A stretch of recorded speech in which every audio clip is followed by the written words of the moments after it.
Hi everyone. In this lecture we are going to talk about recursion basics.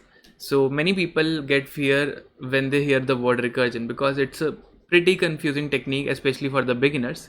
But we will try to explain you it in a simplified manner with the help of certain examples, and we will do a lot of problem solving on recursion as well. So let's see what is recursion. So as I said, it's a technique in computer science where a solution to a problem, okay, depends upon solution to smaller instances of the same problem. Okay, this is something that what you need to remember. So let's say you have a problem, and that problem is a complex problem. That means it has a larger input, let's say, and you want to break this problem into maybe smaller instances of the same problem. Okay, maybe you break this into, let's say, three sub problems of, let's say, size n by 3, n by 3, n by 3. Okay, so our idea would be to solve the sub problems and combine the answers of sub problems to get the answer for a bigger problem. Okay, so that this is something what we would be doing.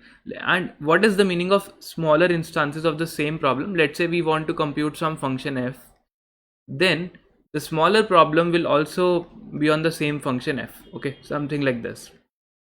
So I will try to explain you with the help of one very simple example. Let us see the most classical example that is taken to uh, teach recursion. So that is the factorial question. Okay, so let's say I want to compute a factorial of a number n. Okay, let's say that number n is 5, and I want to compute f of n that is equal to n factorial. This is something what I want to compute. Now, although this is a easier problem, but we can break this problem recursively. We can break it into a smaller subproblem of the same type. So you know what is the property of factorial. So n factorial is nothing but it can be written as n into n minus 1 factorial. And what is n minus 1 factorial? It is nothing but f of n minus 1. So it can be written as like this. So what we have done, we have written a larger problem in terms of a smaller subproblem of the same type. Now, how do we compute it algorithmically? For example, if I want to compute 5 factorial, so this will be written as 5 into 4 factorial. This 4 factorial can be written as 4 into 3 factorial. This can be written as 3 into 2 factorial. This can be written as 2 into 1 factorial. This can be written as 1 into 0 factorial.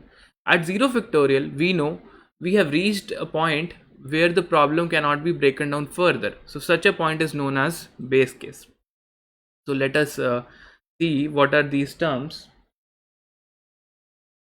So at this point, we would say we have reached a case which is known as base case. That means we cannot reduce our problem further, and the base case is the case where we know the answer of the subproblem. Okay, so 0 factorial is nothing but 1.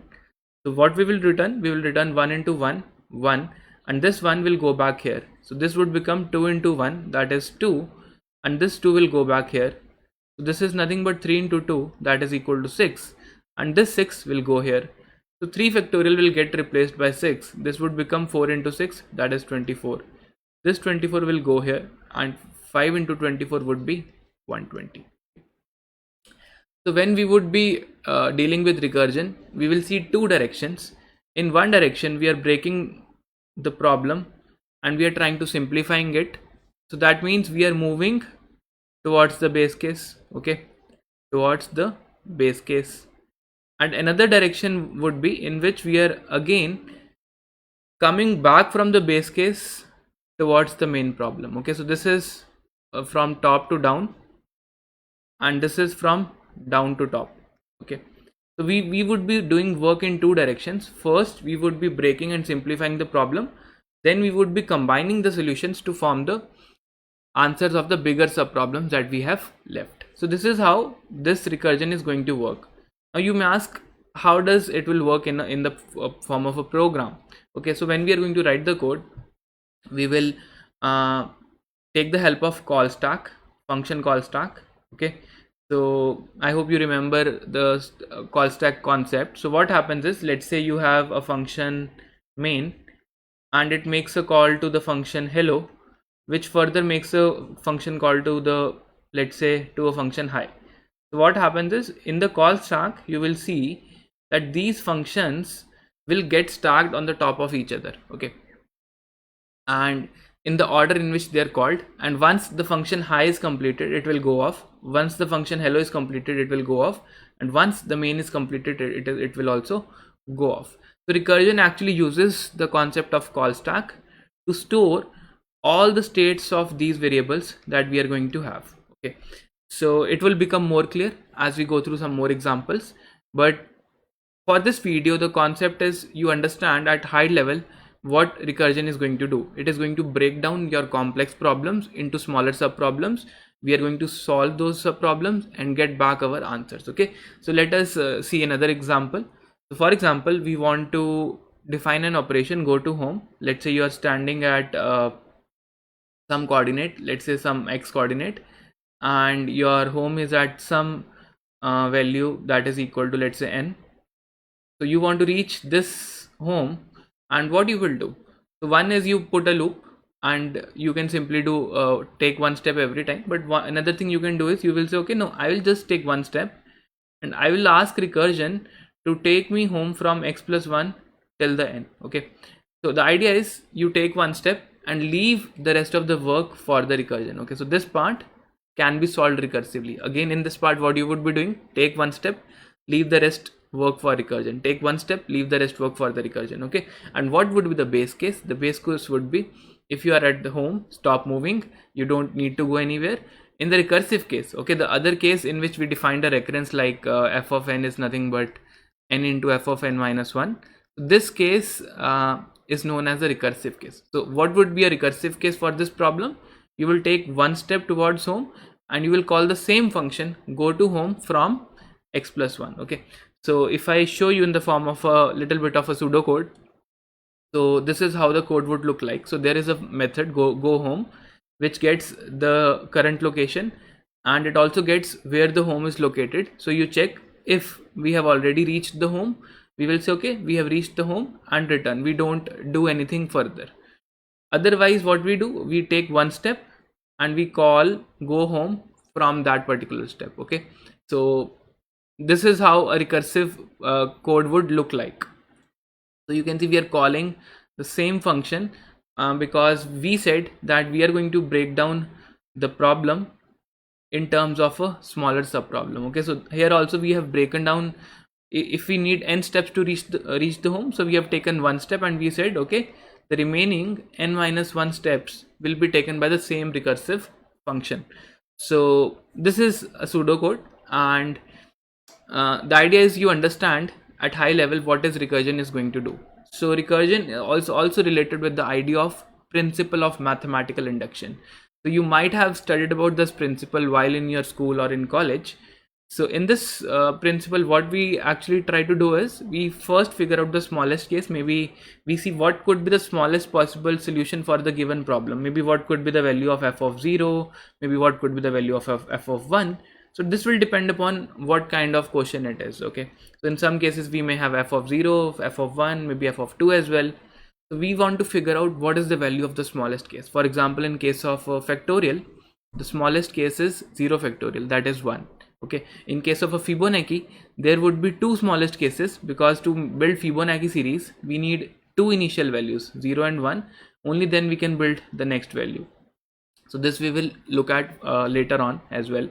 First step is always figure out the smallest case. Then when you're writing code for the recursion, one assumption that you always need to take is, suppose you're breaking down your problem f of n in maybe two sub problems, f of, let's say, n by 3 and maybe f of 2n by 3. So what you need to assume that sub problem can be solved. Okay, so you have to assume that these two sub problems will be solved recursively. Using this assumption, you have to write a recurrence. Okay, you have to write a recurrence for f of n. Okay, how I can combine the solutions of the smaller sub problems to get the answer for f of n. So once you do this, your code will work fine, and you can also verify and think why your code works. Okay, so you have to solve the current problem assuming the sub problem solution exists. Okay, so this is our assumption, but it will actually work and we will prove it why it works.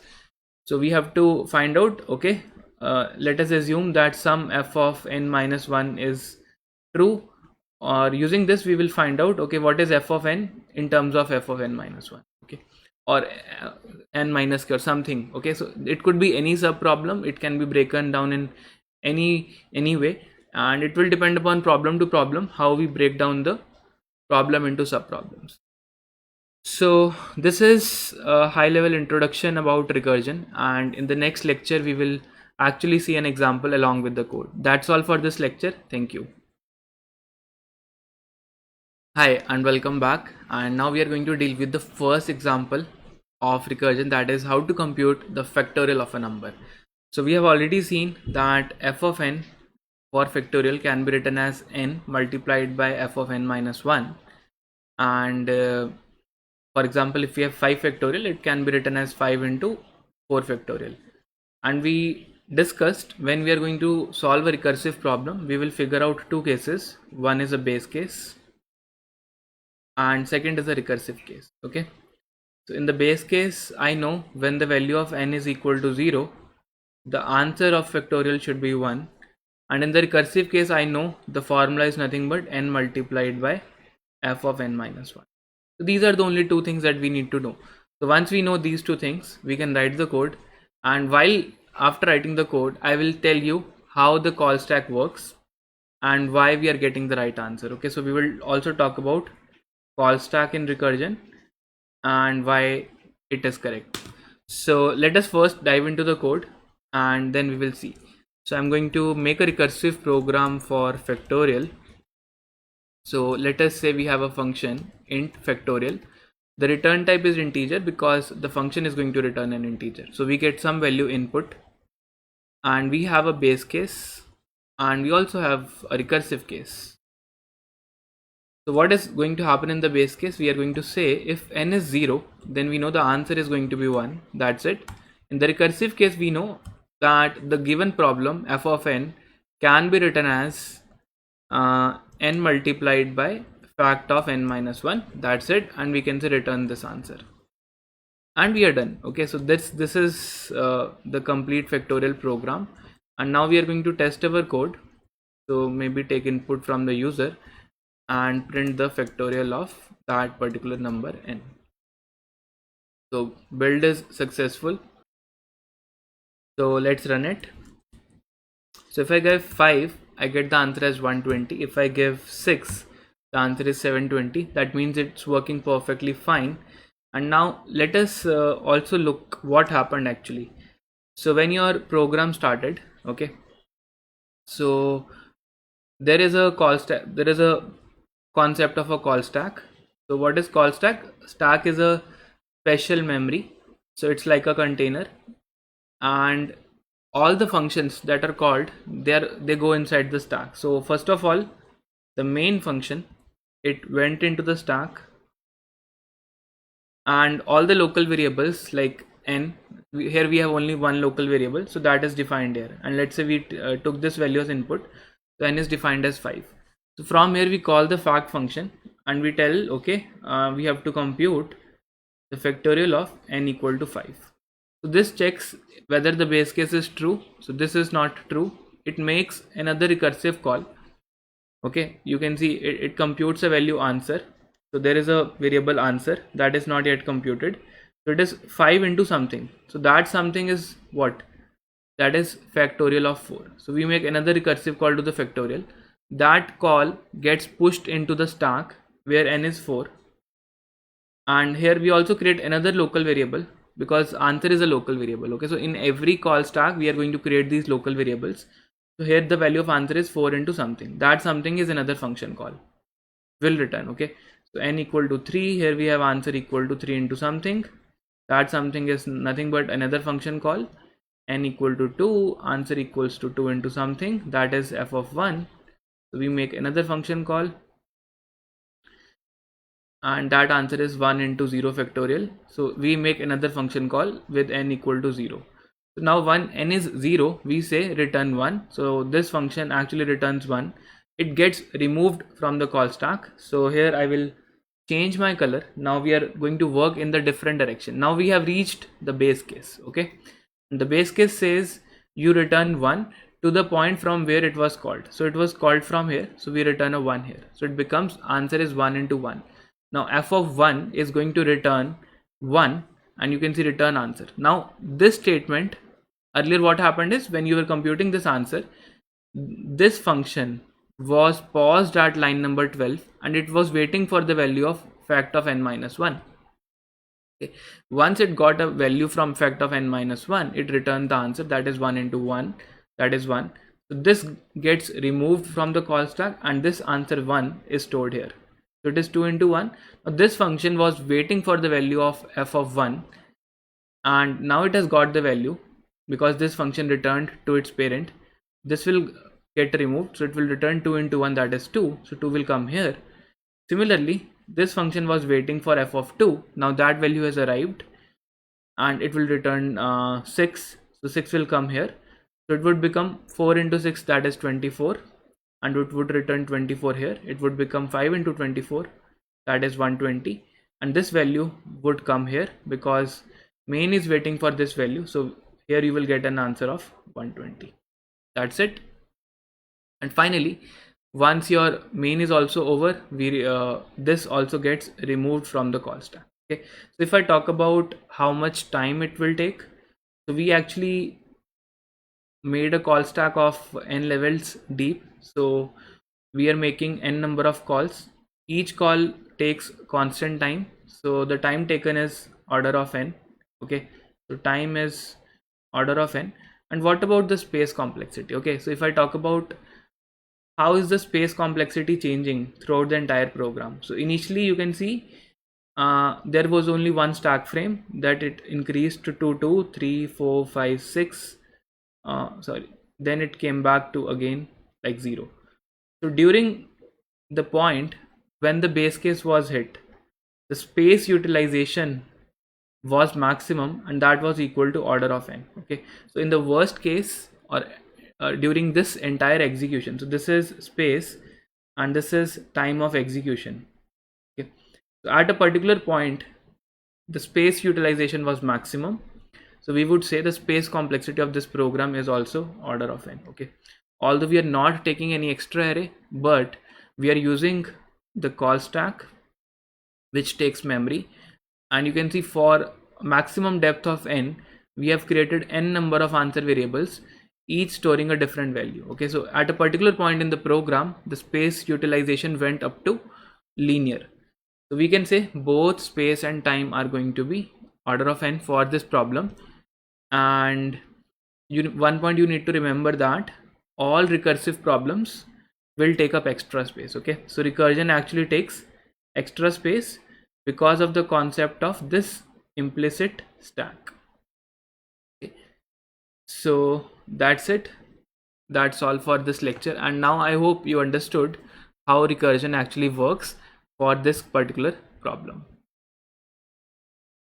Hi everyone, in this lecture we are going to learn how to write a recursive function to compute nth Fibonacci number. Okay, so if you have not heard about Fibonacci series, I will tell you it is a very simple mathematical series in which the first two terms are 0 and 1, and every term, every ith term is the sum of previous two terms. Okay, so I can say the nth term is nothing but it is sum of previous two terms. Okay, f of n minus 1 plus f of n minus 2. And if I talk about what would be the next term, it would be sum of these two, that is 1.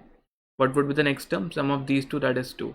The next term would be 3. The next would be 5. The next would be 8.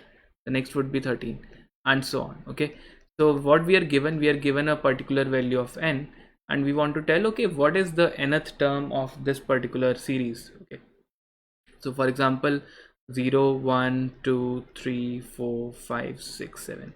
The seventh term of this series is going to be 13. The 11th term is going to be some xyz. The fifth term is nothing but 5. So we need to figure it out. Okay, so as I said, when we are dealing with recursion, we will need two things. One is a recursive case that we've already seen, we already know about this problem, and second is the base case. Okay, so the idea of picking this problem is not to teach you the code, because code is very simple. The idea is to teach you the concept of recursion when there is more than one call. In the previous question we saw there is only one call happening from each function call, but in this case from each function call two calls are going to happen. Okay, so we will talk about how the recursion tree would look like in this case, and what would happen to the call stack and so on. Let's also talk a little bit about the base case. So base case is going to be two cases. Let's say you're computing for n equal to 2. So 2 is going to make two calls, one on 1 and one on 0. But now at 1, what you are going to do? Will you make two more calls? Will you make a call on 0 and -1? The answer is no. We cannot make calls on the negative indices. So that means we have to take 1 as a base case and we have to take 0 as a base case. So this part is not needed. So we will have two base cases here. The value of n equal to 0 is going to be 0 and the value of n equal to 1 is going to be 1. So let me first show you the code, and then along with the code we will try to dry run how this code is going to work. Okay, so let's make a new program for Fibonacci, and let's copy little bit from here. So this is now fib and this is now fib. So as I said, we are going to have two base cases. Okay, so I can put both of them in a single condition. If n is 0 or n is 1, we can return n. That means if n is 0, we are returning 0. If n is 1, we are returning 1 actually. Otherwise, we are going to say we are going to compute two values. One is f1, that is fib of n minus 1. Another value is f2, that is fib of n minus 2. And our answer would be nothing but f1 plus f2. Okay.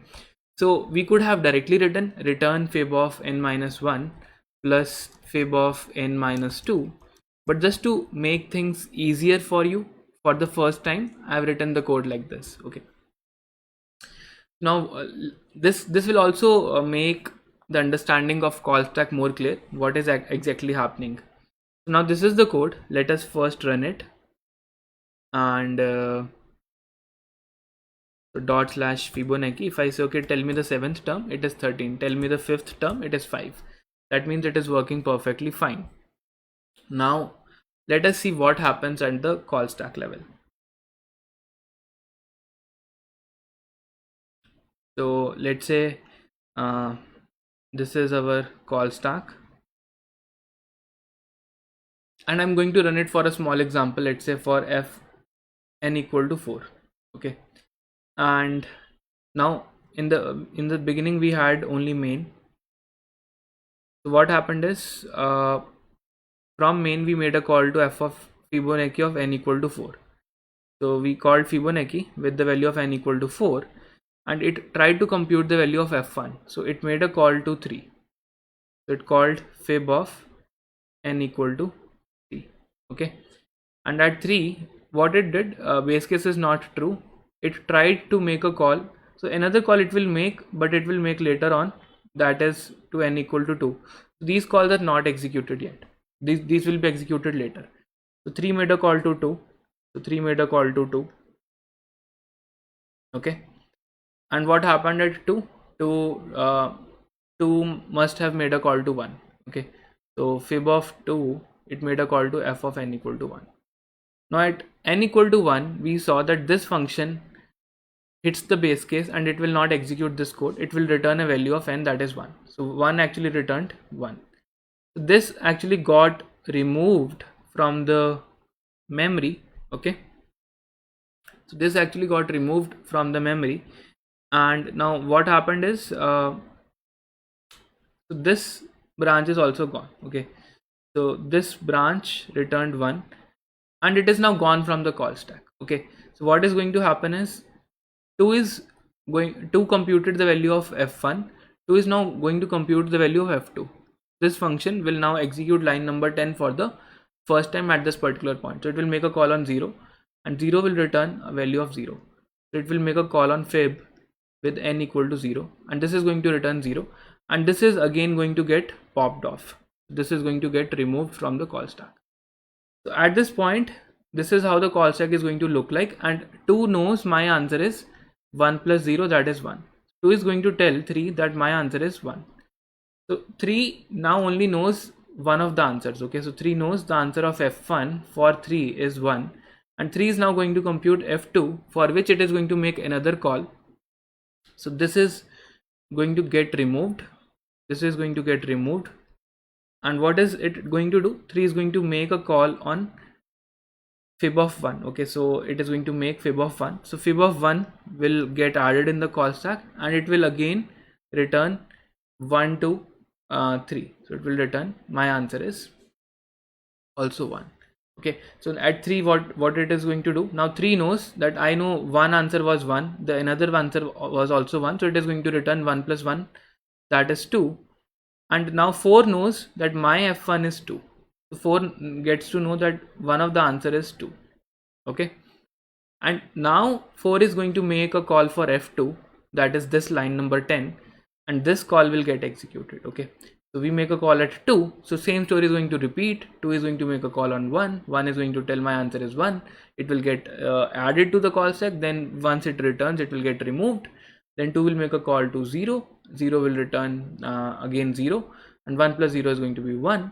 And at 4 we earlier knew that one answer was 2, and f2 is now 1, so it is going to return 2 plus 1, that is 3 to the main. So fib of 4 is going to be 3. So I've not drawn the call stack completely, but what I am trying to tell you is, if you want to make it easy, if you want to see how many calls are made or what calls are made, so the ideal way is to draw it using a recursion tree. Okay, and from this you can easily estimate the space time complexity of the program as well. So what happens at n equal to 4, or let's say, let us do it for n equal to 5. So 5 will make 2 calls, 4 and 3. This call will happen later on. 4 will make 2 calls, 3 and 2. This call will happen later on, it will make 2 calls, 2 and 1.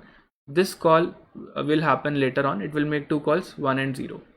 So 1 will execute first, so 1 will return 1, 0 will return 0, 2 will return 1, and 1 will return 1, 3 will return 2, 1 plus 1 and 2. Now 2 is not going to return anything directly because it is not the base case, so we need to further expand it. So 2 will make 2 calls, it is going to return 1, it is going to return 0, it is going to return 2 plus 1 plus 0, that is 1, and 4 is going to return 2 plus 1, that is 3.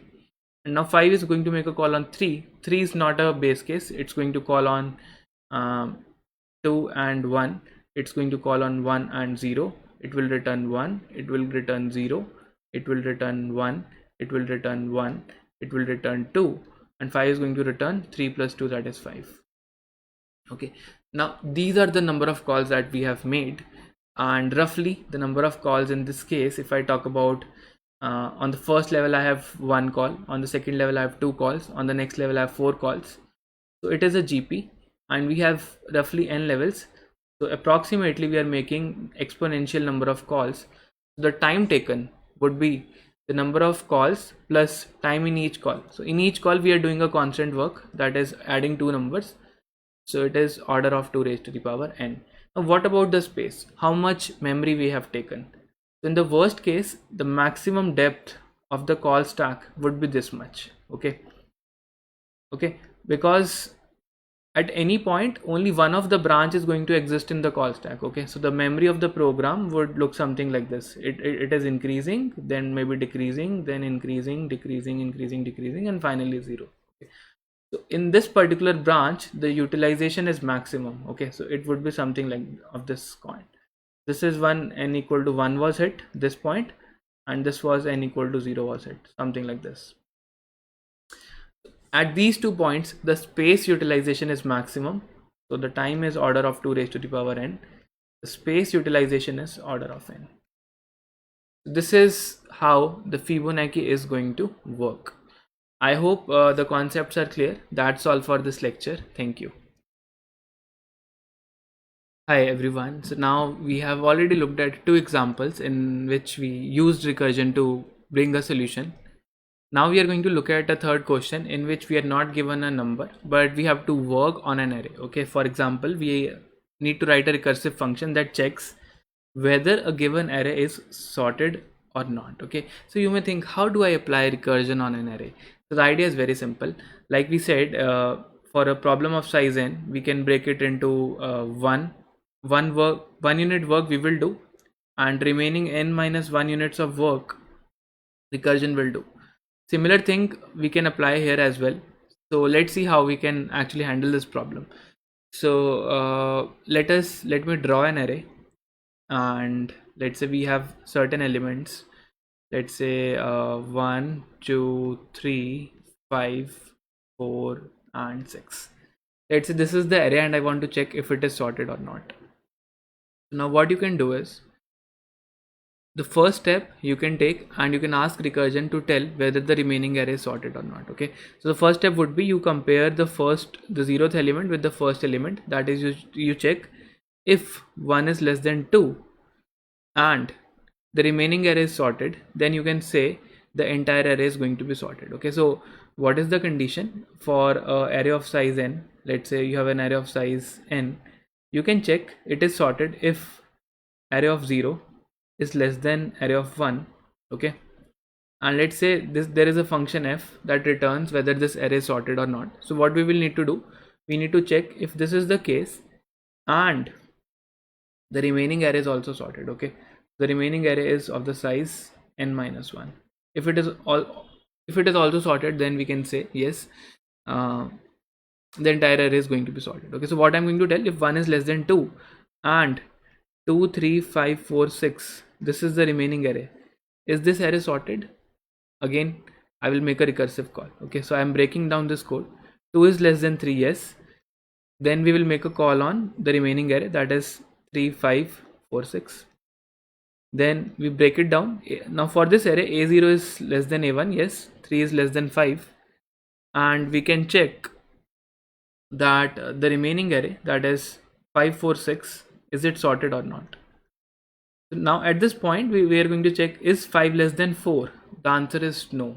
Okay, as soon as we get this answer as no, we don't need to make any further calls and we can return false from this particular point. So this basically tells, okay, this condition is false. It tells its parent that this condition is false. So here we are doing a AND of true and false. That means the output would be false. Here we are doing a AND of true and false. The output would be false, and hence to the main call we will tell, okay, no, this array is not sorted, and we are going to return. So this is the case for when the array is not sorted. Now let us also look at a case when the array is sorted. What is going to happen? Let's say, let me take a small example now. 1 2 3 and let's say 5. So we are going to check 1 is less than 2, yes. Remaining array is sorted, we don't know. Recursion will check. It will check 2 is less than 3. Is the remaining array sorted? We don't know. Recursion is going to check 3 is less than 5, and is the remaining array sorted? Remaining array has only one element, yes. So one element array is sorted. This is true, this is true, it returns true. This is true, this is true, it returns true. This is true, this is true, it returns true. Hence this array is going to be sorted. Now from here you can figure out the base case. So if only one element is left, then you can say yes, it is a sorted array. Okay, in the recursive case you have to check for two conditions. One is if a0 is less than a1 and the remaining array is sorted. Okay, the remaining array you can make a recursive call to check whether that array is sorted or not. So that's all for this concept, and now we will look into the code. Hi, so now let's see the code for this problem, whether the array is sorted or not. So there are multiple ways to write the code. I'm going to discuss few of the ways. Okay, so in the first function I'm going to write a boolean function that tells whether an array is sorted or not. I take input the array, and I also take input the number of elements the array is currently containing. Okay, so we talked about we will have a base case, and we also talked about we will have a recursive case. So what happens in the base case, we said if only one element is left, or maybe 0 elements are there in the array, then it would be a sorted array, so I can return true. That's what we have already discussed. In the recursive case we talked about, we will check if array of 0 is less than array of 1 and the remaining array is sorted, the remaining array. Okay, so now let's say this is the array, and the remaining array I want to start from this particular point. So I can pass this point as ARR plus 1 because it will take my array starting address for the remaining problem to the next index. So I can check if the array that starts from array plus 1 is sorted, and this array contains how many elements? This contains n minus 1 elements. Okay, if this is the case, then I can say return true. If one of these conditions is false, then I can say return false. That's it. That's the entire code. Now we can try to run and check. For this example, maybe I can just see out is sorted, and I give the array and I give the value n. Let's build the code and let's try to run it. So dot slash sorted array, and I'm getting a 0. That means this array is not sorted. Maybe let me make it as 6 7, then I should get an answer 1, that yes, this array is sorted. So now you can see this code is working perfectly fine, and this is exactly how we have discussed the code should be implemented. Okay, so some people may find another way to implement it. Let me also go through that way. So some people may find this array plus 1 and n minus 1 confusing, then maybe is sorted, and you may like to pass an index. Okay, let me tell you one more way. So in this way, you are not changing the value of n. So what we are going to do, we are going to pass the address in the form of an index. Okay, let's say we are checking whether array of I is less than array of I plus 1, and we can say, okay, let us check the remaining sub array that starts from I plus 1 is sorted or not. Okay, and when I reaches this value, okay, we are going to make sub problem. So when I is equal to n minus 1, that means we have an array which contains exactly one element. So let me write the same code in a different manner. So I can check if I equals n minus 1, that means we are at the last index, we can return true. Otherwise we can check if array of I is less than array of I plus 1 and the remaining array is sorted. So is sorted, maybe is sorted 2. This is the second way. Then we pass in the array. Instead of changing the array address, what we can do, we can move the index pointer one step forward, that is I plus 1, and instead of reducing the size of n, we can say the array is from I plus 1 till n minus 1, so we keep it as n, and we can check, we can say return true, otherwise we can say return false. So this could be another way of writing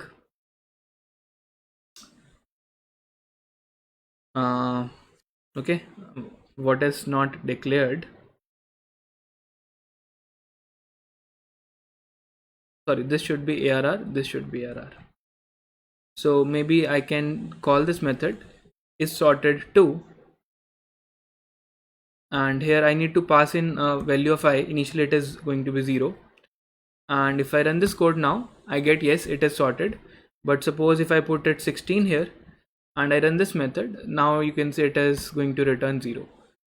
So both the methods are almost same. The only thing is in the first method we are not explicitly passing the address, we are changing the base address of the array. In every call we are making a copy of the address and we are updating it.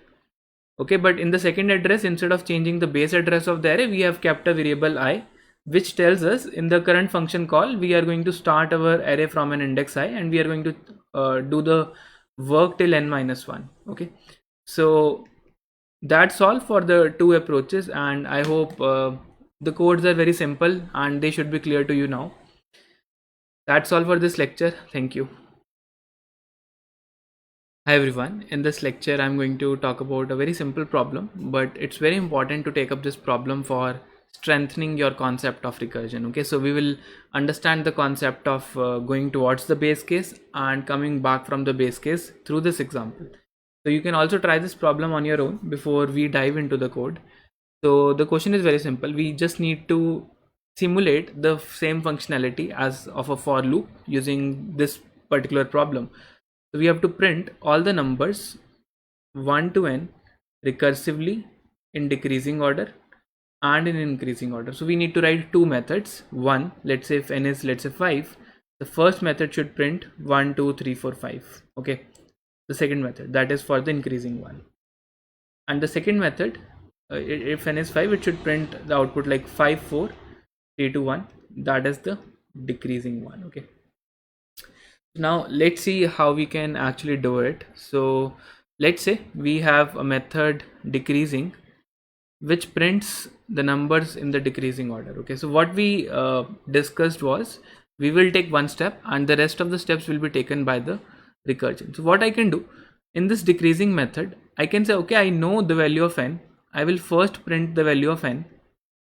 Okay, and then I will call the method decreasing of n minus 1.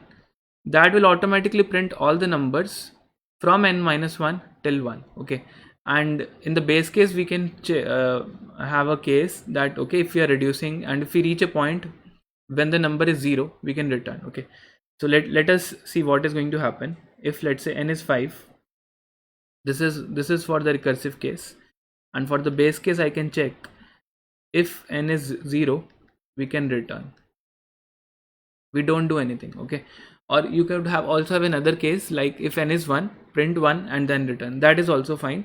Both either of these cases would work. So I can start from, let's say, n equal to 5. What I will do, I will print n, I will print 5, I will make a call on n equal to 4. I'll print 4, I'll make a call on n equal to 3. I will print 3, I will make a call on n equal to 2. I'll print 2, I will make a call on n equal to 1. I'll print 1, I will make a call on n equal to 0. I will say return, it will say return, it will say return, it will say return, it will say return. So finally, what I got in the output is nothing but 5 4 3 2 1. That's how easy it is going to be. Okay, for the increasing order, what we need to do, we need to do the work in this direction. So I will tell you what changes we would make. So let us first write the function for decreasing. So I can say void decreasing int n. So we have a base case. If n is 0, we will stop, that is return, and otherwise I can say, okay, see out the value of n and followed by a function called to decreasing of n minus 1. That's it. So any statements that are written before the function call, okay, so these are executed when you're going towards the base case. Okay, when you're going towards the base case, so anything that is coming before the function call will be executed when you're going towards the base case. Now let me also run this code and show it to you. Dot slash increasing decreasing, and I think we should take input the value of n, and then we should call this function. Let's say n is 5, I get the output as 5 4 3 2 1. Now I also want to make a similar function for increasing part. The good thing is there would be only one line of change, that is you will change the order in which this statement is executed. So if I put this statement here, and just to make it more clear, I am going to rename the function as increasing, and you will see this is going to work perfectly fine, and we will see why it is going to work. Okay, so let us try to think what this function is going to do. So let me call decreasing and maybe then endl, and let me call as increasing function as well. So if I say, okay, 5, so I get the numbers in the decreasing order, I get the numbers in the increasing order as well. Let us try to see what this function is saying. So it is saying if you want to print the numbers in the increasing order from 1 to n, you will first print all the numbers in the increasing order from 1 to n minus 1. Okay, and then you will print the number n. So this is the work that is done by recursion, and this is the work that is done by you. In the previous code, what you said, you will first print the number n, and then you will print the numbers from n minus 1 till 1 in the decreasing order. Okay, now you might be surprised how this single swapping of one line of code actually changed the order in which the output is coming. So effectively what is happening is both the functions will have a same call stack. So first of all you have main, then you call the function with, let's say, n equal to 5. Okay, so decreasing function first prints the value, so it prints 5, it makes a call on n equal to 4, then it prints 4, it makes a call on n equal to 3, then it makes a call to n equal to 2, then it makes a call to n equal to 1. and then it makes a call to n equal to 0.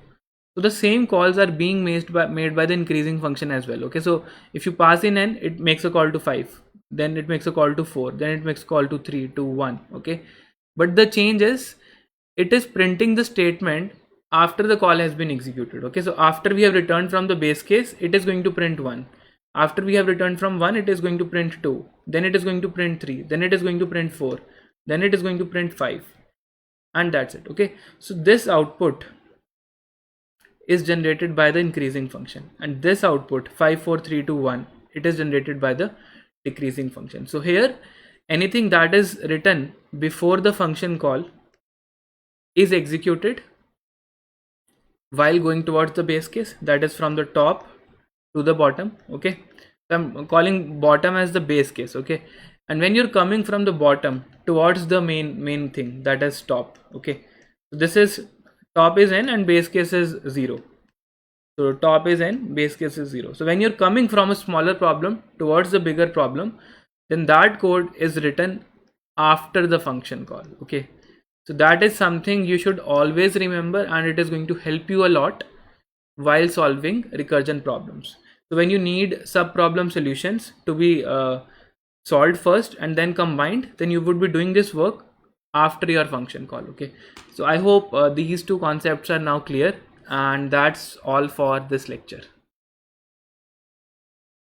Hi everyone, in this lecture we are going to talk about a very simple problem, that is finding the power of a number. Okay, so let me just tell you what the problem statement is. We are given a number a, and we are also given a number n, and we want to compute a raised to the power n. For example, let's say a is 2 and n is 10, then 2 raised to the power 10 is equal to 1024.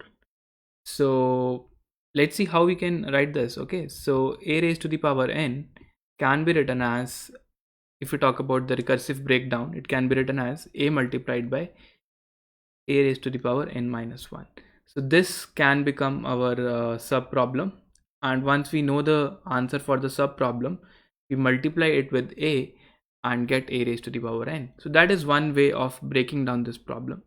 So first let's see this way, and in the next video I will teach you an optimized way of doing the same. Okay, so let's quickly code this up, and we will also verify how this power function is going to work and how much time and space it is going to take.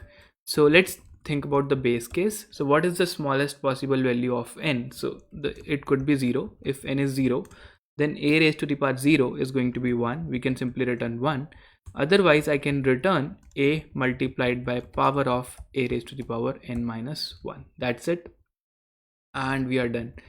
So we will take input a and n, and we will compute a raised to the power n.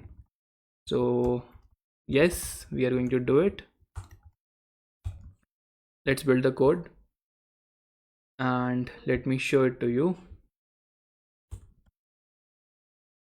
So maybe 3 and 5. So 3 raised to the power 5 is 243, and maybe 2 and 10, it is 1024. Working perfectly fine. So let's have a quick look how this is working. So basically, let's say you're doing 3 raised to the power 5. So you have main.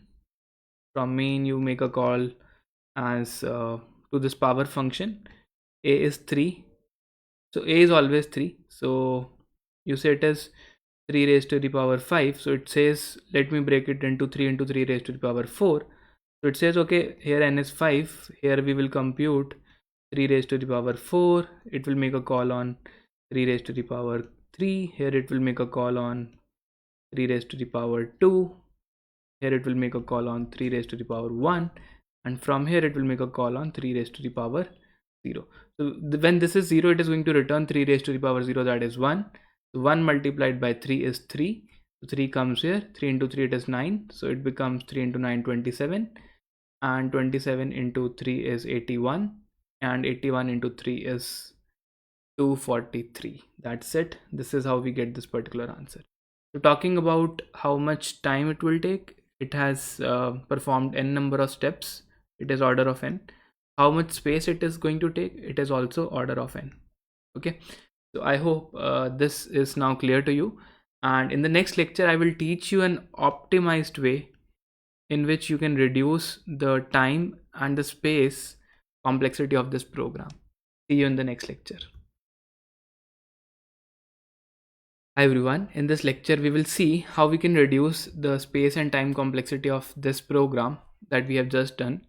Now the question is, we cannot reduce the space and time without changing the recurrence. Okay, so we need to think, is there any other way to write the power function?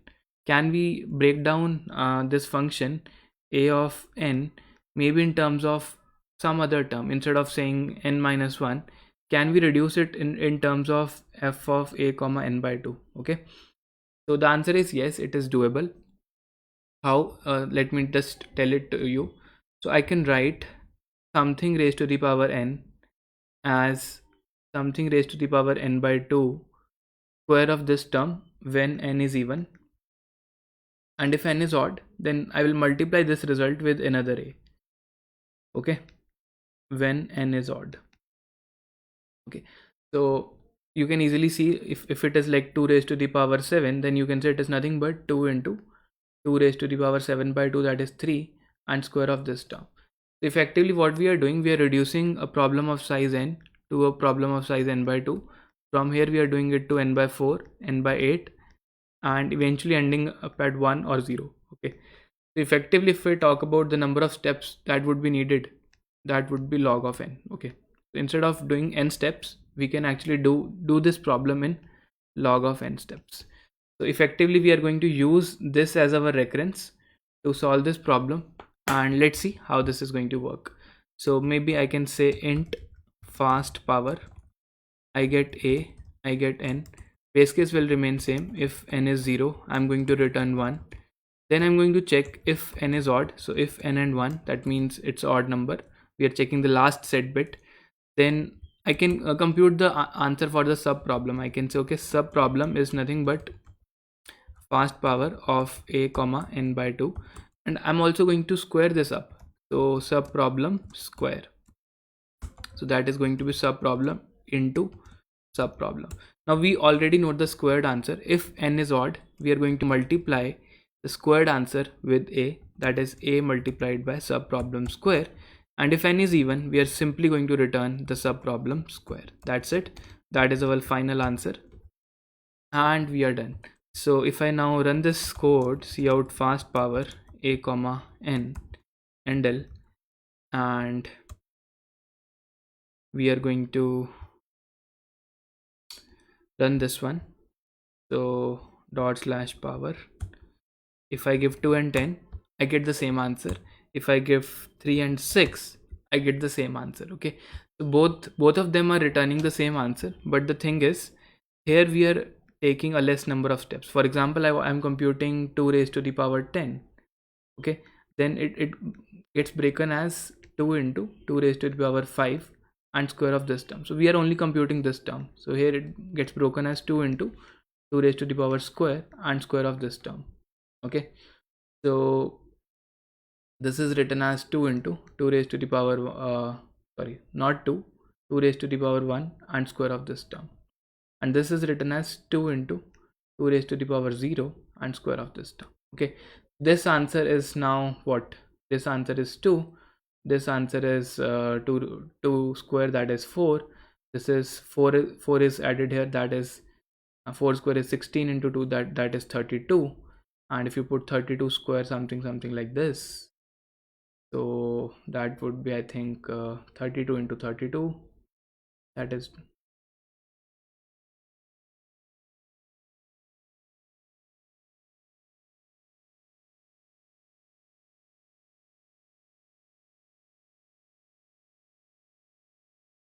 so this is 2 square 4, sorry, this should be 16. Okay, so this should be 16, and 16 square is 256 into 2 is 512. So we are actually doing 512 into 2, that is 1024. So I hope you're getting this one. We are doing it right, and this is actually perfectly fine. But the idea is, it is going to take log of n steps, both in terms of space and in terms of time. Okay, so that is an optimization, and I hope you really understood this problem. That's it. See you in the next lecture. So you have learned the basics of recursion. Now we would be looking at some quick thinking problems, and we would see how you can create recurrences for some of these problems. Okay, so the idea is, how do you break down a problem and you find out the recurrence? Okay, so let's go through this question. Given a 4 cross n board, okay, so you're given a 4 cross n board and there are tiles of size 4 cross 1. You need to find the number of ways to fill the given board using 4 cross 1 tiles. Okay, so basically there is a tile of 4 cross 1, or it could be like this also, 1 cross 4. So a tile can be placed horizontally as 1 cross 4, or it can be placed vertically as 4 cross 1 tile as well. So let's see how we can solve this problem. So we are given board like this. So it is 4 units long and n units wide. What you can do, you can put a tile inside this board either vertically like this, or you can place tiles horizontally like this. So to fill up this vertical space, you would need 4 tiles in this case, or maybe again you can put vertically or horizontally. So you need to find out in how many ways are there to fill this board. Okay, so what we have learned in recursion is, we will try to break down this problem into smaller sub problems. So what I can say, okay, let's say we have a board, okay, and what can be possibilities of filling this board? Let's say this is the board of size n, and let us suppose we put the first tile in the vertical orientation. Okay, we fixed this tile. So what we are left with? We are left with a sub problem. So what is the sub problem? This is the sub problem of size what? What would be the number of ways to fill the remaining board? Okay, so this sub problem is of size n minus 1, because we have already put one tile in this orientation. Okay, so, or what could be the another option? Another option could be, we first put the tile in the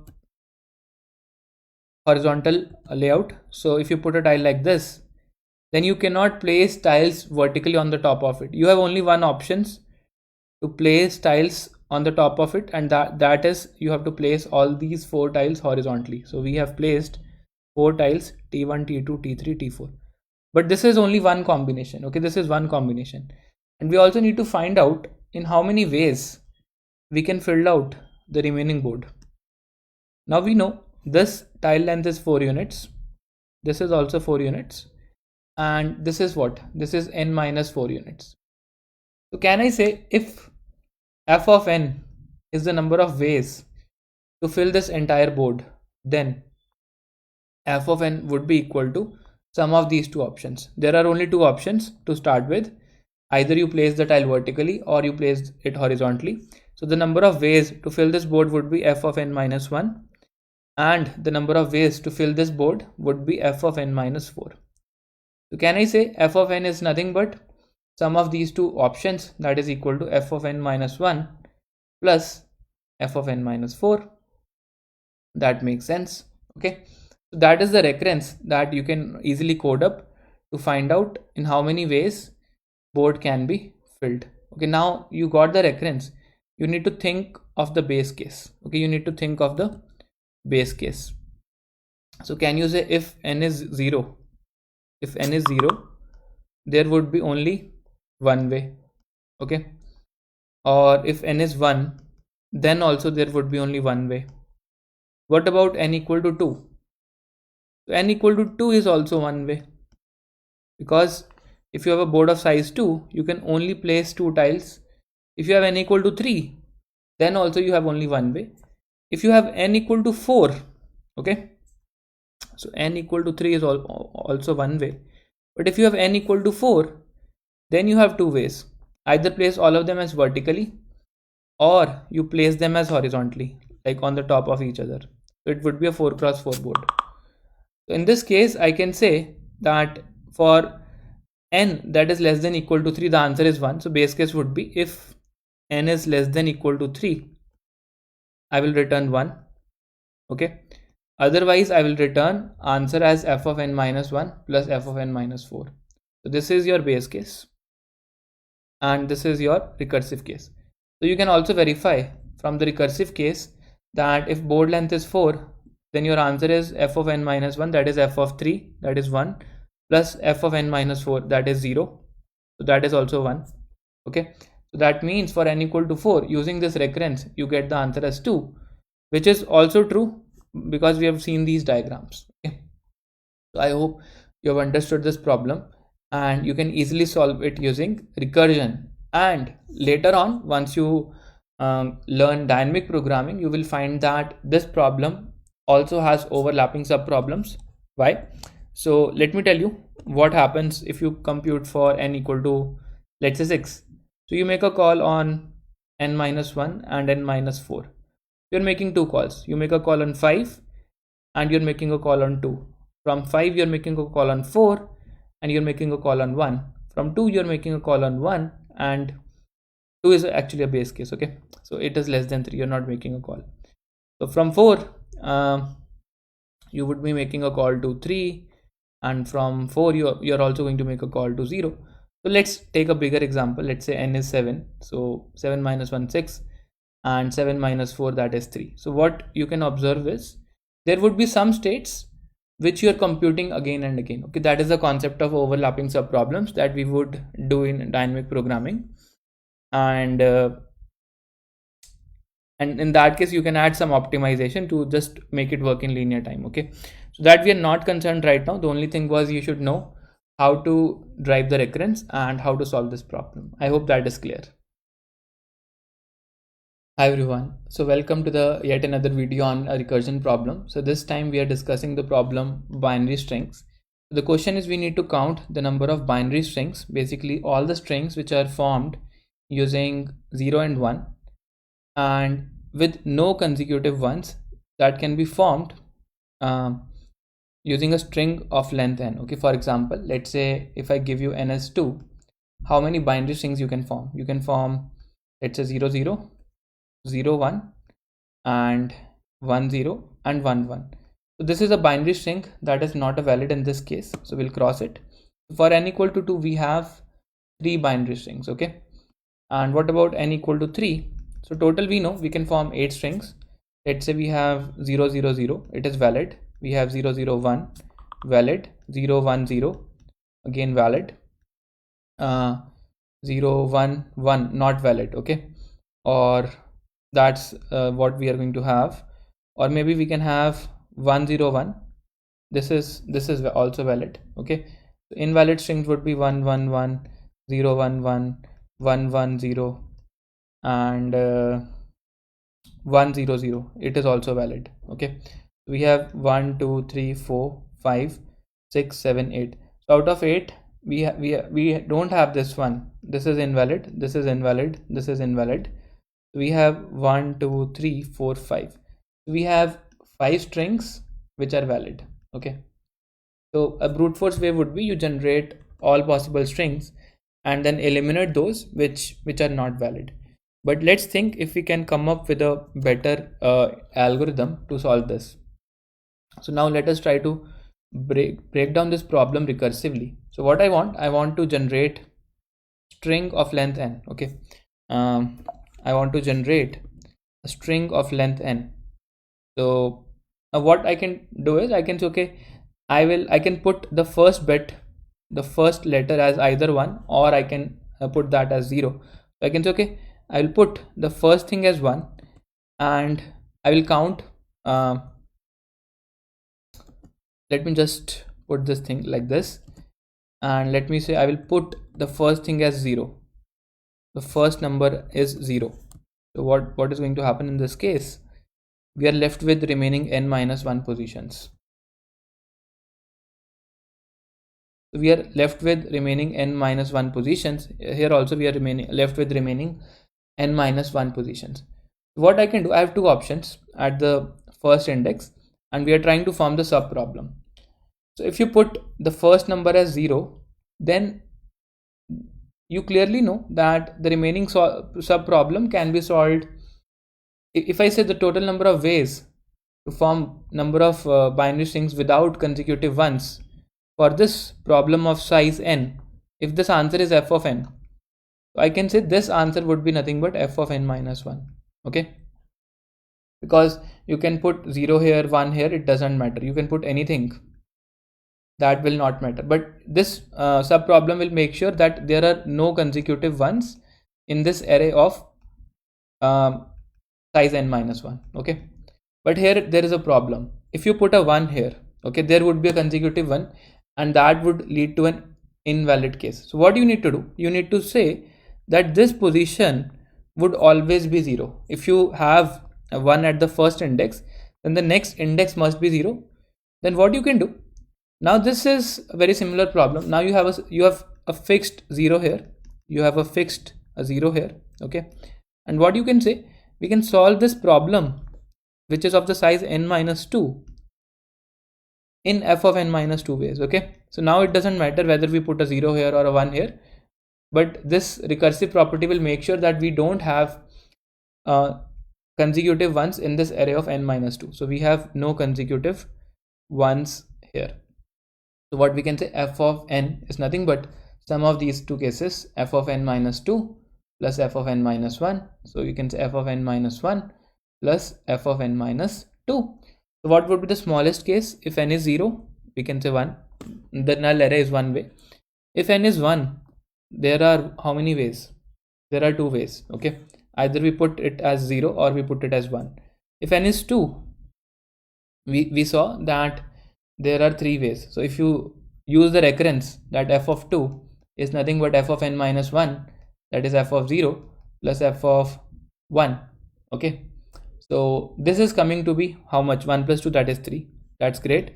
What about n equal to 3? So for n equal to 3, we know we are making a call on 2 and 1. So 3 plus 2 is 5. And we just saw in the example that for n equal to 3, we have 5 ways. And for n equal to 4, it would be 5 plus 3, 8 ways, and so on. So this is how you can easily solve this problem. You can use recursion, and if you know about little bit about dynamic programming, you can use top down or bottom up DP to improve the complexity of the recursive solution. Okay, so what would be the complexity of the recursive solution? So you are making two calls at every node, n minus 1, n minus 2, n minus 3, n minus 4, and this is going to take order of how much? 2 raised to the power n time, because it is very same as Fibonacci, order of 2 raised to the power n time. But using memoization, this can be reduced to linear complexity as well, and using matrix exponentiation, which you have already learned. Okay, you have already learned, or maybe if you have not learned. Okay, so depending upon if you know a technique to solve linear occurrences, you can also reduce it down to order of k cube log n. So k is the number of terms on which this n is depending. Okay, and this is 2 in this case, so order of 8 into log of n. This can be solved in logarithmic time as well. Okay, if you use this technique, matrix exponentiation, for linear occurrences. If you're learning the basics of data structures, you're not supposed to know this, but if you're doing competitive programming, you are supposed to know this technique. And this is the basic recursion complexity. If you use DP, it can be done in order of n, and using matrix exponentiation, it can be done in order of k cube log of n time. So I hope that is clear to you, and that's all for this video. Hi everyone, so we are discussing another problem. It's a popular problem on recursion, you can say. It's known as friends pairing problem. So given n friends who want to go to a party, and each of them can remain single or can be paired up with some other friends. Let's say there is a party happening in Goa. Okay, maybe you want to go to this party, and what people can do, people can either go solo or they can pair up with someone. Okay, they can go as a couple as well. So either you can go single or you can go as a couple. So each friend can be paired only once. Okay, you cannot make pairs with multiple people, find out the total number of ways in which friends can remain single or can be paired up. So let us take an example of let's say we have 3 friends. Okay, so what we can do is A, B and C. Now all of them can go as single, so there is one way. A goes alone, B goes alone, C goes alone. Or maybe A and B decide to pair up and C goes alone. Or maybe A and C decide to pair up and B goes alone. Okay, or maybe A and B and C decide to pair up and A goes alone. That is also possible. Okay, if you had 4 friends, like for n equal to 3, the answer is 4. If you had 4 friends, then there would have been even more combinations. Even all of them can go solo, or in the best case all of them can get paired up. Maybe A and B pair up, C and D pair up, A and C pair up, B and D pair up. Okay, or maybe A goes alone, B goes alone, C and D pair up. So there are so many ways.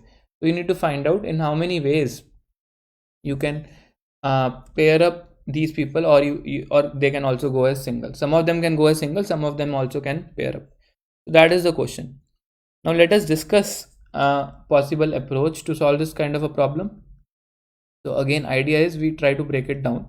So we have n people who are standing in a row, let's say, and there is this guy, let's say A, and now we will only talk about what are the options for A. Okay, let's say it has B, C, D up to whatever. Let's say we have up to n people.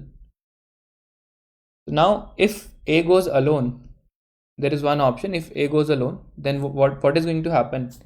The remaining people, okay, so A can go alone in only one way. There is only one way for A to go. That okay, A will say, okay, I'm going to the party, rest of you manage by yourself. If there are f of n ways for all of these people to go to the party, for n minus 1 people, there is how many ways? F of n minus 1 ways. A is also going and these people are also going. So A and these people are going. So A is going alone, so there is only one way in which he can go alone. So it would be 1 multiplied by f of n minus 1. Because there is a and. A is going and n minus 1 people are also going. Or what we can have, A says no, I want to go with my girlfriend. Okay, so A wants to pair up.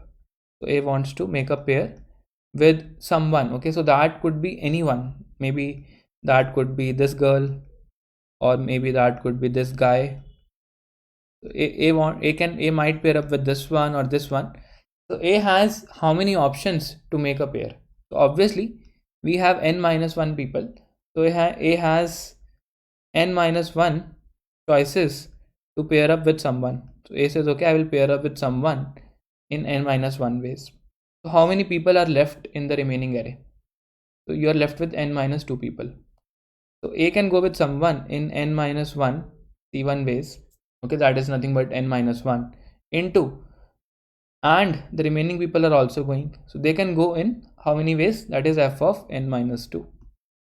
Okay, so your final answer would be sum of these two. So or means plus. So 1 into f of n minus 1 plus n minus 1 into f of n minus 2. So we can write f of n as, so f of n would be nothing but sum of f of n minus 1 if A goes alone plus n minus 1 into f of n minus 2. That is the recurrence. Okay, that is the recurrence that we have created. Now what about the base case? If there are 0 people in the hall, one way. If there is 1 person, there would be one way. If there are 2 people, then either they go alone, let's say A and B, or they go as a couple. There are 2 ways.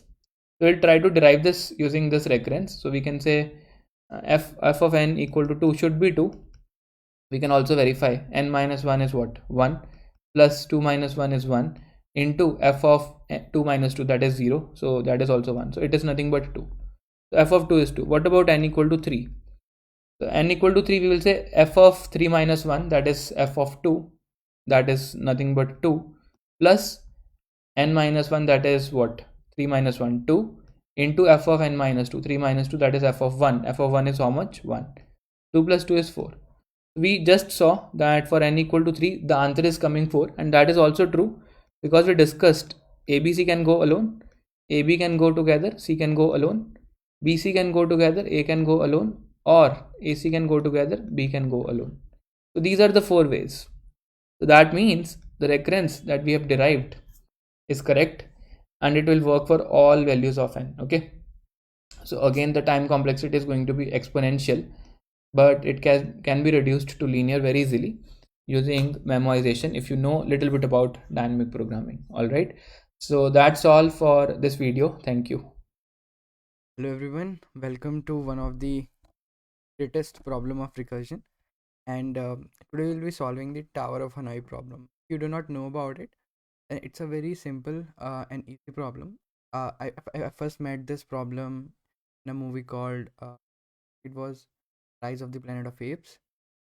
So what is the point of this problem? This problem is simple that in you have three rods, right? So initially you can see we have three rods A, B, C, and you have n disk, right? And you can see these are the four disks initially, 1 2 3 4, right? What you have to do is you have to place these n disk. You have to pick these n disk and place these disks from rod A to rod C, and you can use rod B. So what's the catch here? The catch here is some of you might be wondering, like, just pick it up and place it. No. So the catch is you can just pick up one disk at a time, and the second thing is you can only place a small disk on the top of the bigger disk, right? That means you cannot place a small disk on B and then a bigger disk on B and then a more bigger disk on B. This is not possible. So a small disk can only be on the top of another bigger disk, right?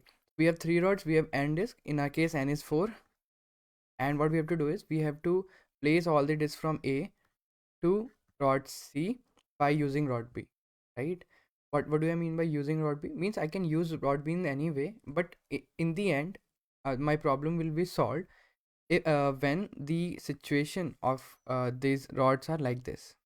All these rods are on C, right? And of course, there won't be any rods. Cool. So this is the final situation, the final condition of my problem. So okay, so let's play this game for some very small number of rods initially. Let me copy this. Hmm.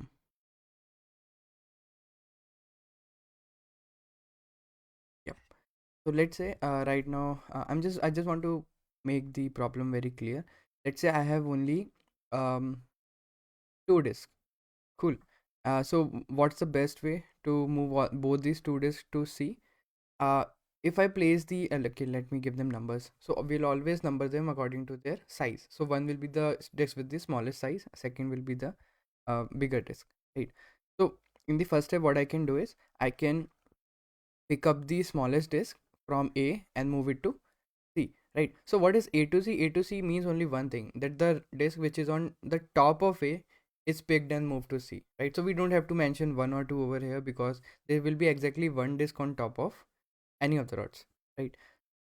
So if I move it from A to C, then the second step can be I can then move from A to B. That means after performing A to C, what happened? This thing happens, right? Now after performing A to B, what happens? I'm picking up this disk and I'm moving it to B, right? So let me pick it up and move it to B. So this is a bigger disk. Cool. And now let's say I'm moving a disk from C to B, right? Because see guys, now I cannot move a disk from B to C. Is it?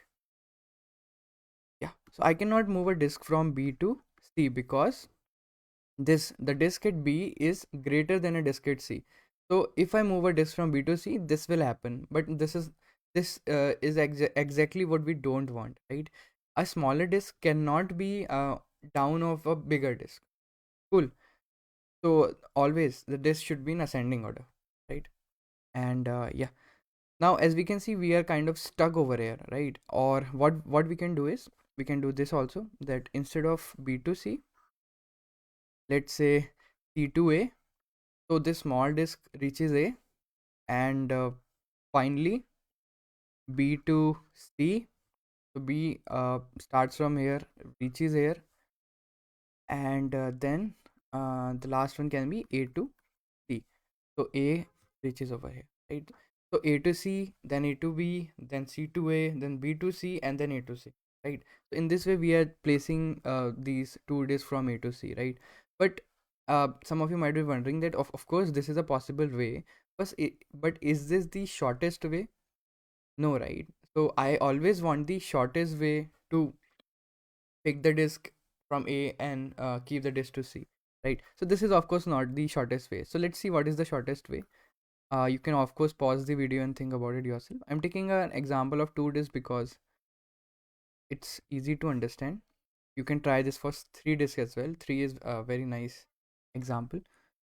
Yeah. So let's find the shortest way, right? So in the shortest way, what we can do is, instead of making A to C move, let's make A to B move first, right? So A to B, what happens? This shorter disk reaches B. Now let's move A to C. So the bigger disk is here now, and now let's move B to C. So B to C. So the shorter disk is on the top of C. So this is exactly what we want, right? We want to use B.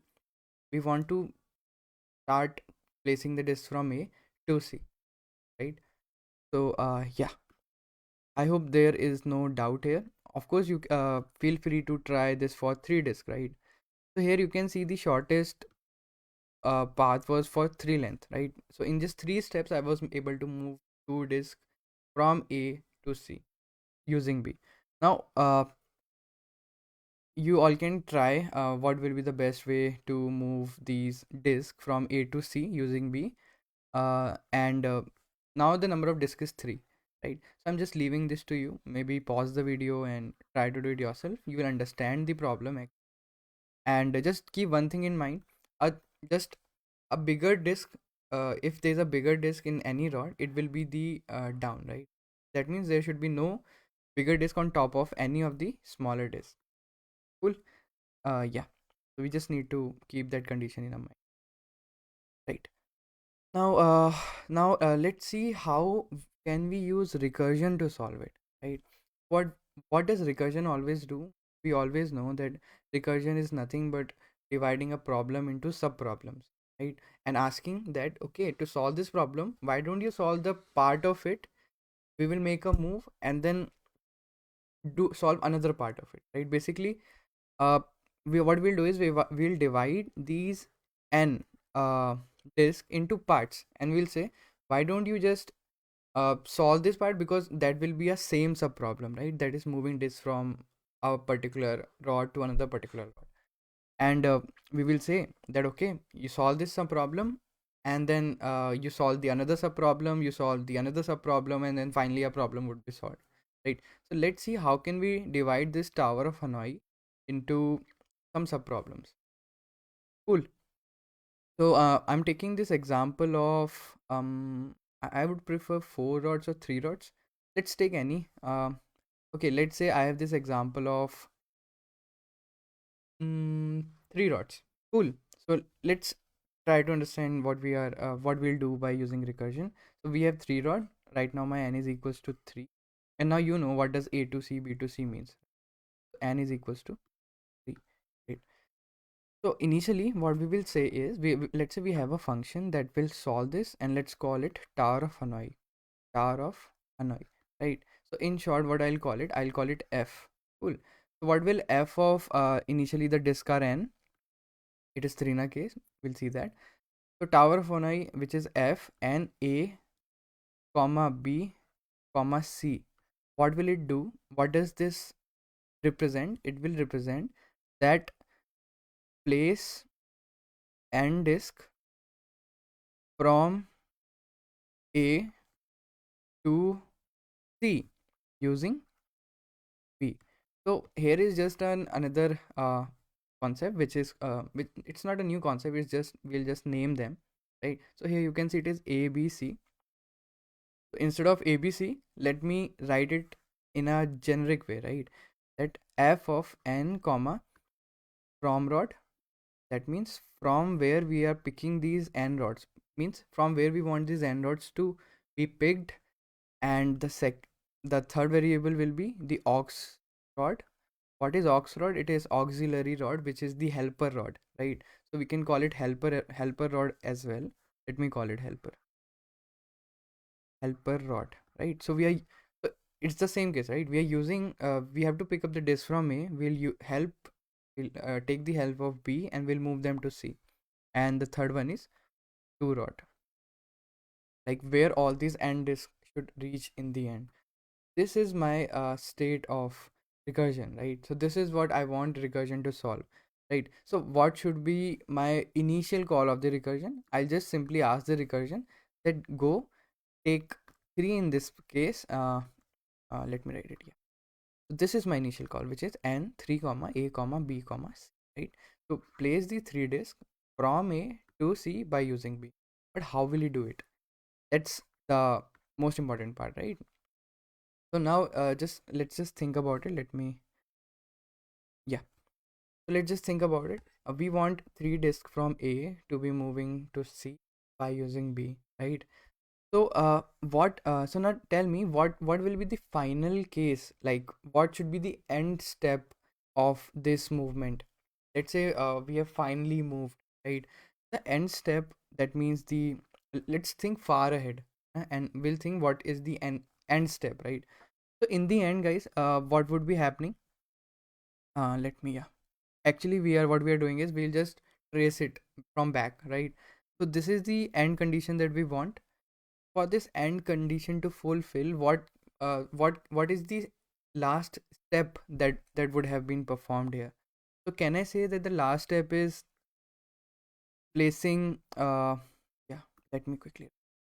Can we say if we get this as a state, that means two that means two yeah, that means first two disk on B and the last disk on C.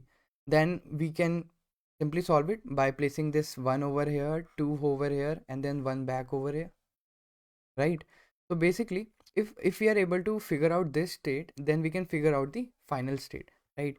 Or in short, what I can say is this is also possible, right? That I ask recursion to place the two disk on B, right? Instead of all the three disks to C, I'm just asking it to place the top two disk on B. Just place it, right? Basically, this call, which is f of 2 comma um why 2? Because I want it to place only two disk to B, right? So take these two disks from A. Initially, these two were on A, right? Place it to B, right? By using C. Got it? So basically, what's happening? I have three disks. I want to place the top two disk to B by using C, right? That's what I'm asking recursion to do. That's what this function f will do, right? It will just take the two disk, place it on B using C. You don't have to worry about how it is doing it, right? We'll trace it back. But I'm just thinking of it in a sub problem way, right? So, uh, yeah, I'm just making some space. Let me erase things, right? So, okay. Hmm. Okay. So yeah. So let me just write it over here. Yeah. So if I'm able to place these two disks on B by using C from A, then what I'll simply do is I'll make a move. What is the move that I'm making? I'm saying now make this move, which is A to C, right? And now what's the situation here? The situation is simple, that this is the situation after these two steps are performed, 1 and 2. And what will be the third step now? The third step is nothing but, as you can see, again it is a sub problem, right? Now I want to place these two disks to C from B using A, correct? So what will be my function call over here? Place the two disk from B to C using A. I hope this is clear. So let me quickly iterate all these three steps again, and yeah.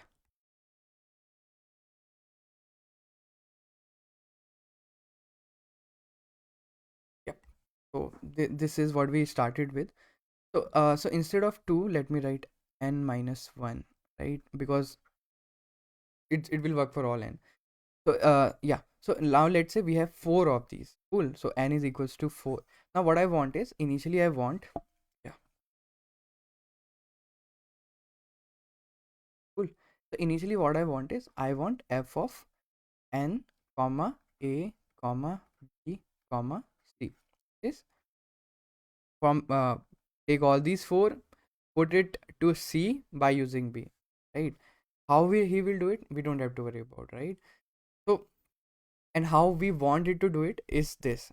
Step 1, what to do in step 1, take these three, right, place it from a to b from by using c, right? So somehow, isn't this a sub problem, guys? Isn't it saying that, let's say if I don't have the fourth disk, isn't it this a problem that instead of now moving these three disks to C, I want these three disks to move to B, right? It's just that our helpers changed. So if I would have wanted it to shift to C, I want B to be helping it, but now I want C to be helping it, because now I want these three disks to move to B, right? So basically, initially what's happening, I'm calling this, which is from take the three disk from A, move it to B by using C, right? So after this function call is over, that means I have already moved this disk to B, right? That means I'm calling the recursion, I'm saying solve this sub problem first. So the recursion calls another function, and of course that will only work according to the recursion that we have written, right? So basically, this is the first step that's happening, right? So after the function, yeah, now we'll just assume that this is the current state when I reach at step 2. This is the current state of my solution, right? When I reach at step 2, this is the current state of my solution. Now what is the step that I'm doing? I'm just moving A to C. That means I'm taking the bigger one, moving it to C. That's what A to C means. And now what is the third step that I'm doing is, I'm saying that okay, now again, uh we had n minus 1, we had this n minus 1 disk on B, right? So from B, move those n minus 1 disk to C by using it. Isn't this a sub problem, right? So this is a sub problem, right? So big, somehow move these n minus 1 disk to C by using A. And when all of these will be moved, then what will happen? We'll get a final answer, right? Some of you might be wondering, because of course it's a live, it's not a live lecture, it's an online recorded video. So you might be also wondering that how will these three move to this particular C, right? So let me give you a quick example, right? So this is what recursion is about, and believe me or not, this is one of the most uh, famous and most tricky and most challenging problem that I've seen in recursion, right? And it yeah, so yeah, some of you might be wondering that okay, let's talk about the first step only, let's not talk about the second step, right? uh and what I'll do is, I'll just trace the function calls. Cool. So this is, and right now I'm just taking three disk. Cool. So what will happen, yeah, so initially what will happen, I'll just call f3 a b c, move these three disks from A to C by using B.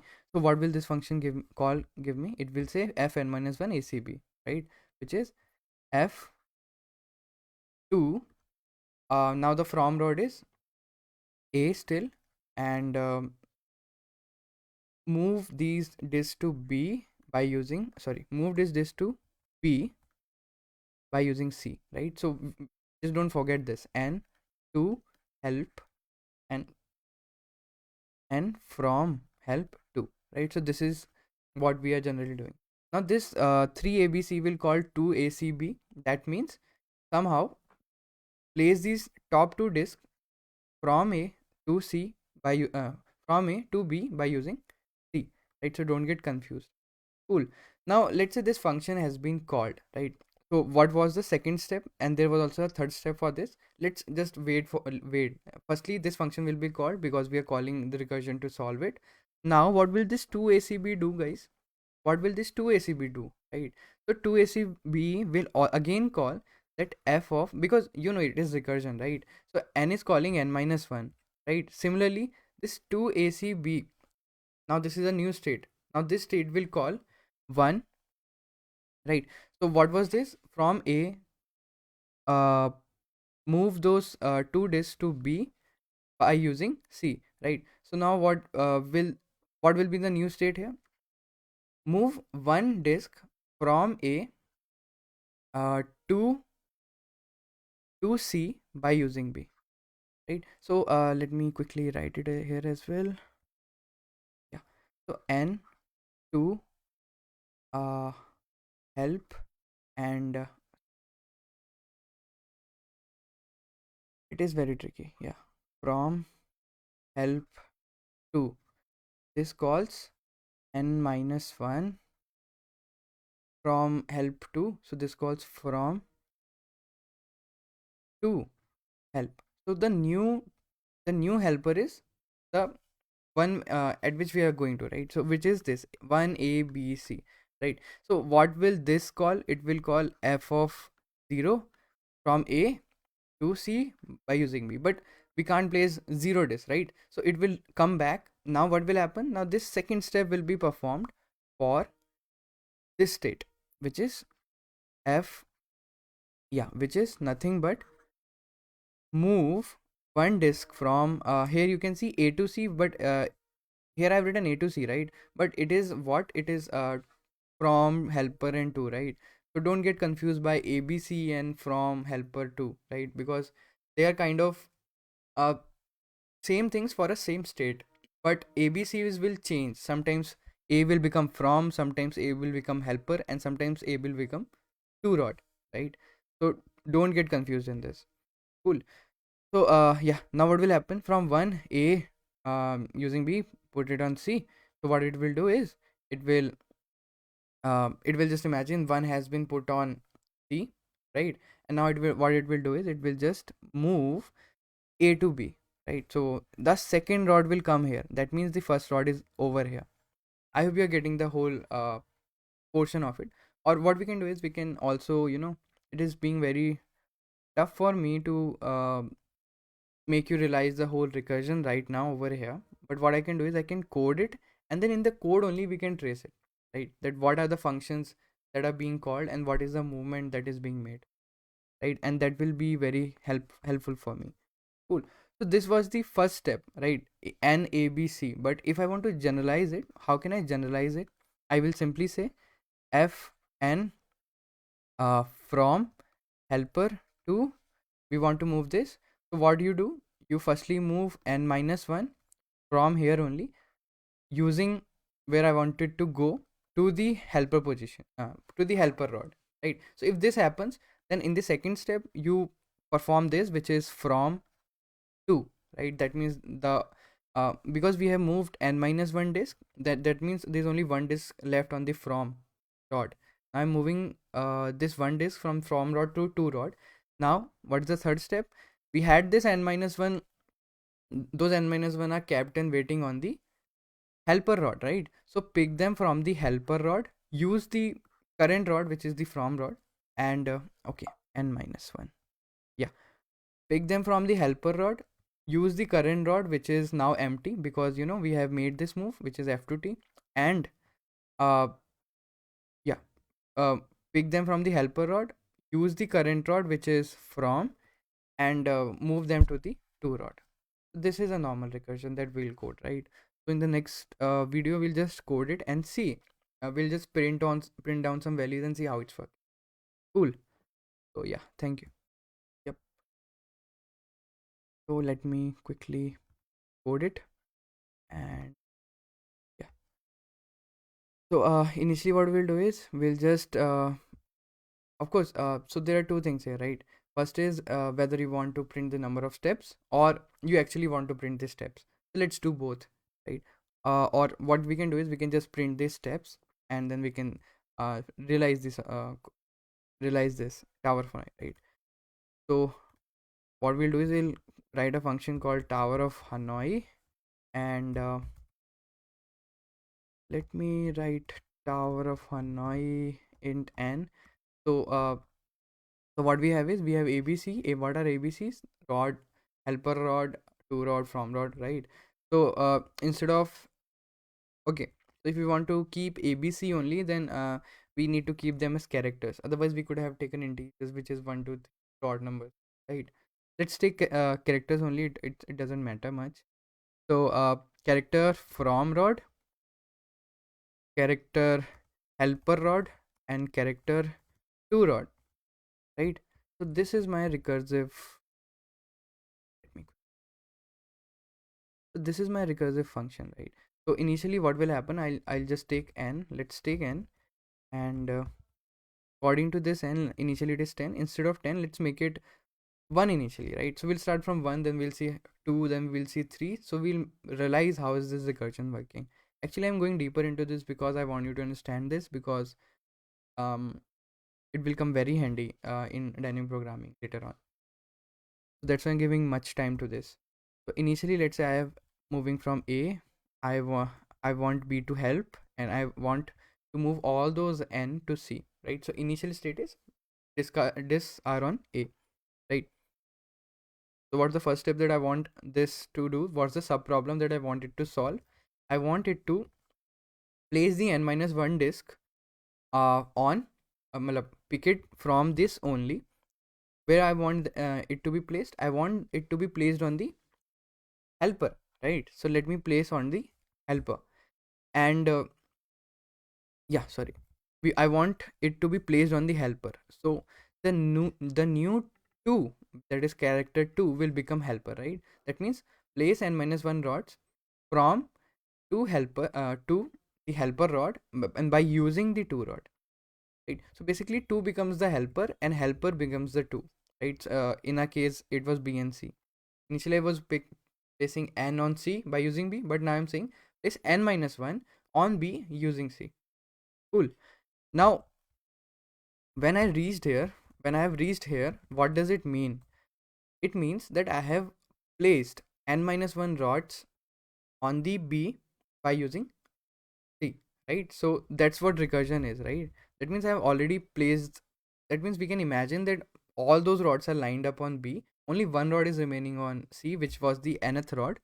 And now what I'll do is I'll just move this nth rod to C, right? So let's move this nth rod to C, nth rod to C, or instead of C, let's say 2, right? So what I'll do is I'll just make a move and we'll say C out from rod, make this move to 2 rod, right? So from wherever the nth one was there, I'll just move it to the 2 rod. And now I have made a move, I have placed it over there. Now what we need to do is we know that right now there are n minus 1 rods on the helper rod, right? So we want to pick them from the helper rod and move to the 2 rod, right? By using the current rod, which is the from rod. So what will be my new recursion here? It will be n minus 1 were on the helper rod, so pick them from the helper rod, use the current rod, which is from, and place them on the 2 rod, correct? And let's write some base cases also. So what are these base cases? What's the base case, guys? Nothing. If n is equals to 0, if there is no rod, because you know n is always reducing, if there's no rod, return 0, right? And let's see what we get. If n is 0, return, okay, sorry, not return 0, it's a void function. I'll just return back because I don't want to do anything. So guys, if I have exactly one rod, that means there is only one rod on A, then I can simply pick that rod from A and place it on C, right? Now let's see what happens on 2. On 2, what's happening? Firstly, I'm picking the rod from 2. Okay, let me, yeah. What's happening? A to B. We have already discussed this, I guess, right? So A to B, A to C, and B to C. So as you can see, guys, what's happening? The small rod from A to B, the second rod from A to C, and the small rod again from B to C. So can you realize that uh, this the first call for this, that means pick up one rod from this by using C, place it on B, right? So I'm just placing it directly on B because it is exactly one rod. So isn't that a sub problem? To solve two, first solve one, right? To solve one, first solve zero. So basically for let's talk about three. To solve three rods, solve two rods to B, right? So right now what we are saying is just ignore the third rod. Place the two rods on the helper node somehow. That's a sub problem, right? So that now solve it for two, place it on the helper rod, and by using the final rod. So pick the last rod, place it there, and then put all those two back, right? So that's what Tower of Hanoi is doing. And yeah, let's try it about three. Of course you can okay, do you want me to print what's going on? Okay, let's print this as well. I know it's a little tough to understand. I'm trying my best here. So yeah, okay, okay. So 3 ABC will call 2 ACB, which will call 1 ABC, right? So that means 3 ABC goes here, calls 2 ACB, which calls 1 ABC, which calls 0 ACB. But we know we don't have to worry about 0, so I'll just print it down that we don't get 0 wale cases. Yeah. So 3 ABC calls 2 ACB, calls 1 ABC. Now when 1 ABC is called, we'll just what does it mean? That just place one rod from A using B to C. So what we have done is we have just placed that one rod from A to C, right? And now what will happen? We'll go back once, because as you can easily see, if there's just one rod to place, right? So now this will be called, which is n minus 1 helper from 2, right? So again that will be so for 1 that will be a 0 thing, right? That's why it's returning from the base case. And now we'll just place A to B now. So I don't know if I can like try harder here, but I hope you have understood. Cool. And just one small thing to keep in mind, it is just dividing into sub problems. And that's sub problems are independent of my current problem, right? If I have three disks and I'm solving it for two disks, so that those two disks are actually considering that these three disks are not there, this the third disk is not there.